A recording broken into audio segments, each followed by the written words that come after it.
there's nothing to be free in this life going round.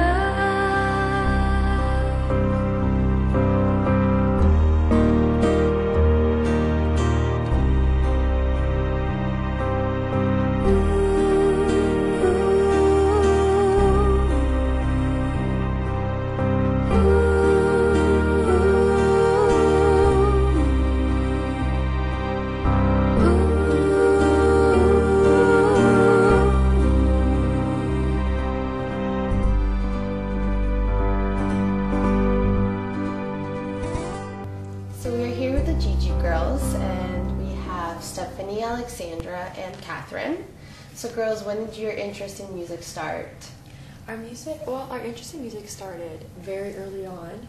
Our father's a musician, and obviously he was in Lebi Soul and all these bands back in like Macedonia. So it definitely breaches from there. And we kind of were classically trained growing up in piano, theory, history, harmony, all that, and then it kind of just grew and developed. Were you impressed by any musician, singer, or group at that time? I think that as we grew up, we didn't really listen to mainstream music on the radio, so I think that a lot of our influence originally as we were children derived from what we heard in the house. So when our dad played piano, he would play jazz, and we were exposed to classical because that's what we were learning. But I guess as we got older... Yeah. I think around the age of when we were 12 or 13 years old, that's when we kind of started listening to more mainstream quotations music.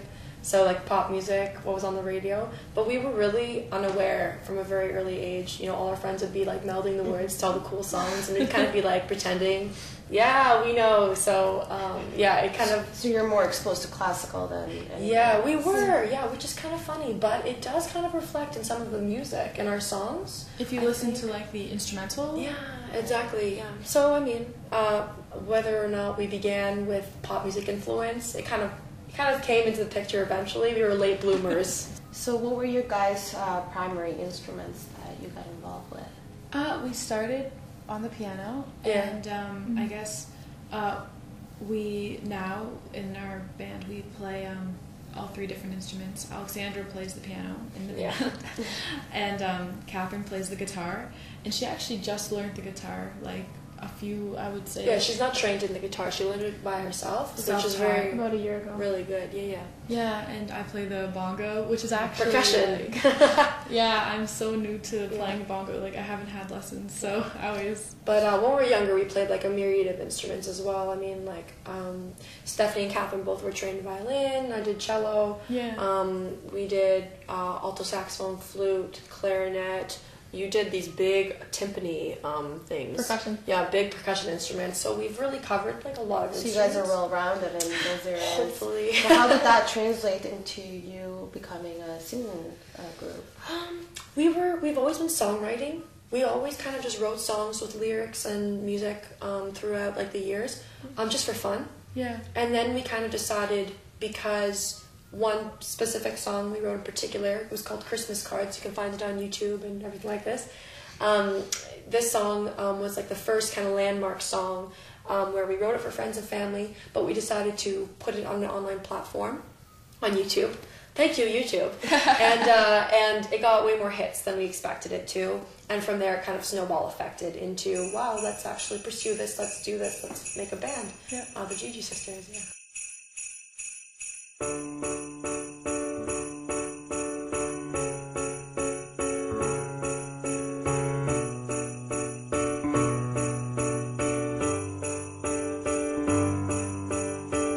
Jingle bells, jingle bells, jingle jingle bells, jingle bells, jingle bells, jingle jingle bells, jingle bells, jingle bells, jingle jingle bells, jingle bells, jingle bells, jingle bells. It's Christmas time again. Snow is crunching, falling all around me. Feel the glow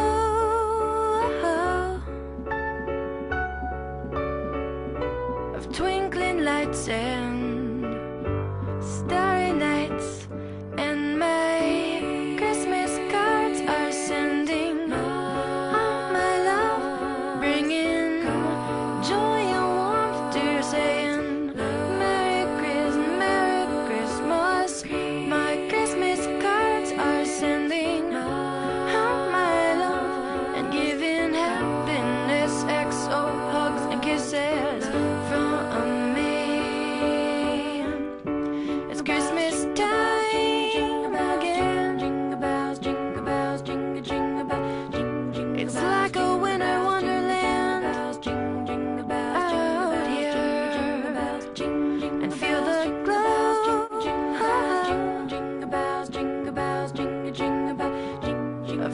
chestnuts roasting, and families toasting, and my Christmas cards are sending home my love and bringing joy and warmth to you, saying Merry Christmas. My Christmas cards are sending home my love and giving happiness, XO hugs and kisses from me. Jingle bells, jingle bells, jingle jingle bells. How did the GiGi sisters become who they Well, are today? yeah, it's like the story we always tell. You want to go for it? Okay, sure. When we were younger, well, like Alexandra, Catherine, and I have always been like really close as sisters, and I think we were kind of embarrassed about it. I think like it's not like when you're in elementary school, it's not cool to be friends with your siblings. So we started watching this show called Gilmore Girls. And in that show, it's about like a mother and daughter who are best friends, and they're not embarrassed at all. Family oriented. Yeah. So after we watched that show and like we bonded over that show, we were like, well, I don't care if people know that we're friends. Like, And our parents used to call us like, Oh, they'd say, we're like, oh, there go the GiGi girls. yeah, it was like a That's joke. why you guys kept that. Yeah, and then we're yeah. like, what are we gonna name ourselves? And then that hour, our parents are going, oh, look, it's the GiGi girls. And we're like, oh, thank you. what? GiGi Yeah, sisters. so that's how it came to be. Yeah. So did your father, as a professional musician, have any influence on your music life? Oh, yeah. Well, yeah, 100%. I mean, Of course. first of all, we wouldn't have been exposed to music if we hadn't grown up. Obviously, being taught music, constantly listening to music. We used to fall asleep in our family room to our father playing jazz on the piano, and just we had this emotional attachment grow to music, and we were early criers with music as well because of this. And obviously, lessons were free, so that was obviously like an advantage. But we always had to practice because he would hear. And then growing from there, I think, just in general, like guiding us throughout the years. We all went to, and Catherine still goes to Cawthon Park, the arts high school. She's grade 11, and we all were music majors there. And so, he's helped guide us through like our music choices and steering like a direction which we want to pursue. But it's always nice to have someone to go to advice for, and to kind of be a really good guiding hand in that. So yeah, I mean, even to now, I would definitely say 100%. Yeah, for sure. And our mom too. So, But yeah, your mom for sure. is, she's not a musician as far as... No, our mom is, no, she's kind of the opposite spectrum in a way. However, she was trained in piano. Like, she did the grades when she was younger. And I think, overall, our family is very music-oriented, which is a good thing, yeah. So when was your first public appearance, as a group or individually? Because I think it was last year. Was that the Waterfront Fest? Yeah. Yeah. Yeah, that was in June. Sometime in the summer. Yeah, so in June of the last summer, we performed at the Mississauga Waterfront Festival, and it was really fun. It was about, it was our first kind of audience. Yes. And it was 100 people. It was pretty good. Like being on stage as the GiGi sisters. Yes, exactly. Which was kind of different because like when we were younger, we did like pure music festivals for like piano, but like then our first performance as the band singing together, we were like, oh, this is kind of cool. Like I'm on stage with my buddies. Yeah, that's true. We've been very comfortable being in public settings because we had the closest to it. Yeah, exactly. Yeah. So I mean, being exposed to like festivals, and we did like galas and concerts and all these kinds of things from a young age obviously helped with our confidence levels. Now in singing, because we're not trained with singing, so it always is a more vulnerable thing. With the piano, we feel comfortable. We're kind of behind it, and we're like, we've done this forever. So yeah, with singing, like standing. Oh my gosh. Yeah. So where have you performed till now? I mean, where? any tours or? We've done 2 tours, I believe. One over the summer with this girl named Jill Jensen, who was on the X Factor, and we also just recently, like a couple weeks ago, went on tour with this girl named Janelle Garcia, who was one of the top 12 finalists on X Factor in 2012, I believe. Yeah, it was 2012. Yeah, so we did those. They're really short tours, like we call them like mini tours because they cover a few days. We're doing a balancing act. I mean, between high school and then university with me and Stephanie, it's always like making sure there's a balance, making sure we're being able to cover everything that we're doing. But yeah, the touring was really fun. It was a lot of fun. Really So enjoyed it. music definitely had an influence on your private life. I mean, you're all engaged in school that Yeah. It's circles music around based. music based. Yeah, right? 100%. And I feel like we can only get stronger in our like current band and situation if we understand and know as much as we can learn about the history of music in general, like theory rudiments and like these kinds of basics, because it's a foundation, and then we have a better understanding and appreciation for it. And it's important, even though sometimes it's annoying maybe to study sometimes, you know. But I think, you know, in the end, it's very important. So yeah, we're all very happy doing it. Yeah.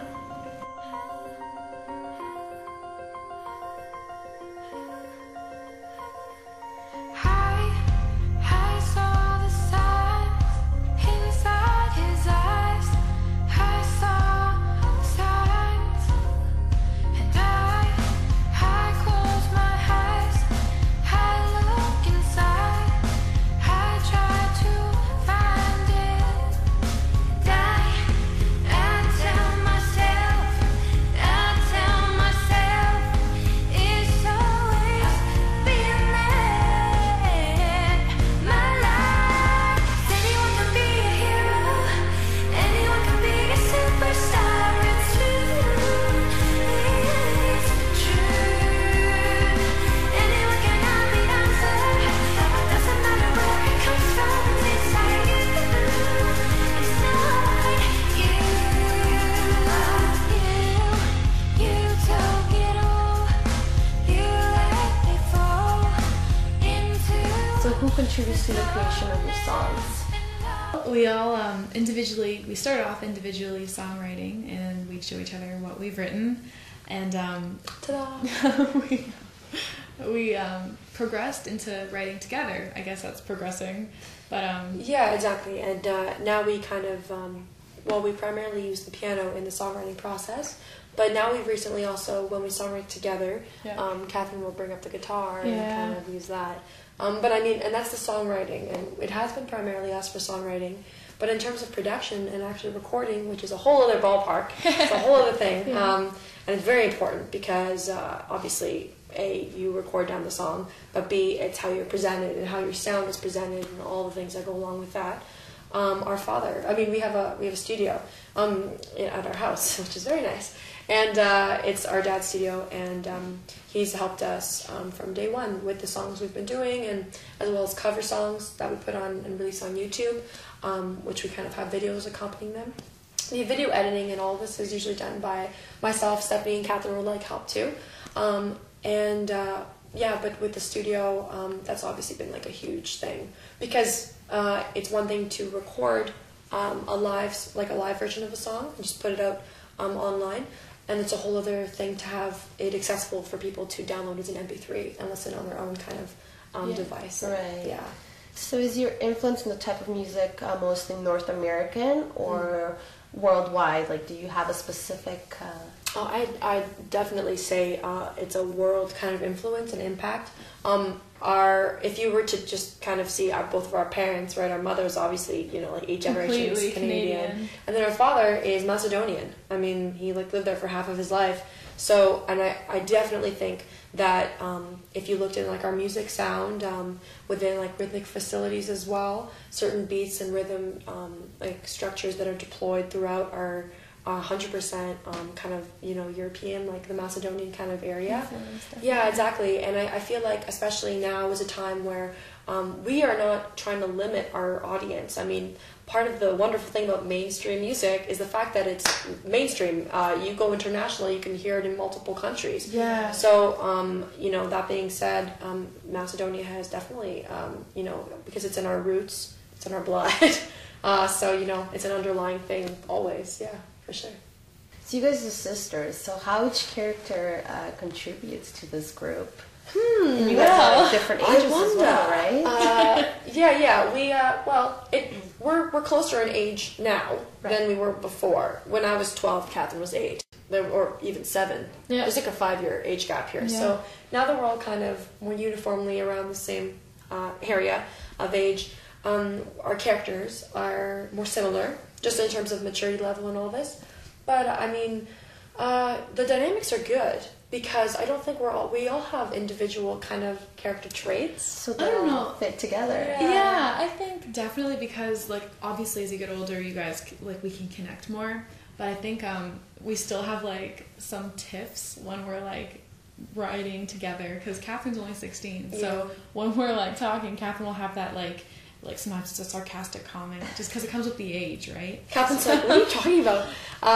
But I think at the end of the day, first of all, we think it's healthy to, I mean, honesty, right? I mean, if you have a problem, you should say you have a problem and not just put it under the rug.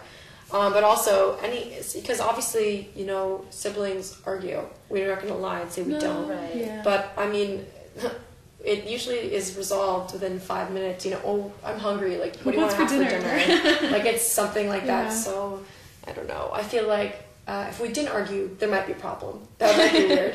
We're not like 100% Brady Bunch, but we are very close. We are best friends. So That's what makes the group exactly. Yeah, significant. Yeah, exactly. What are your actual and future music projects? Well, the eternal question. Well, currently, short term, our aspirations are, you know, continue with recording, producing, releasing new music, working on our songwriting, getting better as artists, all of these things. But I think long term, we are in the midst of, in contact with like certain agents, and we have a manager. We're in a working relationship, that is, and so hopefully we see ourselves, you know, up there. But I think it's more so feeling a personal satisfaction with our music, and feeling that we are contributing to the world as much as we can with our music, with our sound, because it's a very personal thing. It's kind of like our message, and just kind of like putting it into the world and seeing if the world accepts it or spits it back at us. So, you know, and I think that's any artist's kind of aspirations. To us, obviously, we're really, it's in us. Like, it's kind of, you can't separate the two. Even if we weren't in a band, we would still be doing music. So, in terms of the GiGi sisters, you know, we have high aspirations. There's an expression, if you shoot for the, for the moon, you'll land upon the stars. So, you know, and that's kind of, you know, we're playing it by ear, and we just we're having a good time doing it. You guys have anything else to add to that? Well, I mean, I like singing with you guys. Oh, great. This will be emotional. Yeah. But I mean, we're having a good time, and I think that's what it's all about. So it was lovely speaking to you girls. Just interested, where can we find your music? You mentioned YouTube. Everywhere. No, you can find us on Facebook. It's Twitter. Twitter. Facebook.com/the GiGi Sisters. Twitter, our tag name is at the GiGi Sisters. You can find us on the tube that is YouTube. And and if you just Google us, because usually that's an easier thing a lot of the time, just type in our name on the internet and we'll come up. Also, in terms of performing, we actually will be performing at the Mayor's Levy at Hazel McCallion's final levy on January 1st. And and it's going to be at the City Hall. It's going to be really fun. If you want to hear us live, please feel free to come out. See us, meet us. We love meeting new people, making new friends. It would be wonderful to see. Well, you guys are very friendly. Yeah, we're pretty friendly. Thank you. I mean, it was easy even in this interview to be friendly, honestly, because you're wonderful, and thank you so much. For having us. Thank you for having us. Yeah.